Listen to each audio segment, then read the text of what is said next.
Good morning, guys. Here we've got Tecno Pova 5 Pro, and let me show you how to activate and use camera timer. So at first you have to open your camera app and now tap on settings. Here you will notice timer. Select the period of time after which you want your picture to be grabbed, so it can be 3 seconds delay, 5 seconds or 10 seconds delay. Then once picked, just go back and grab a picture.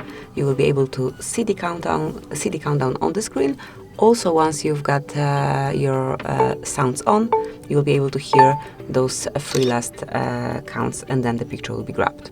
So that would be all. This is it. To switch the timer off, just go to settings again, select timer and mark off. Thank you for watching. Please subscribe our channel and leave the thumbs up.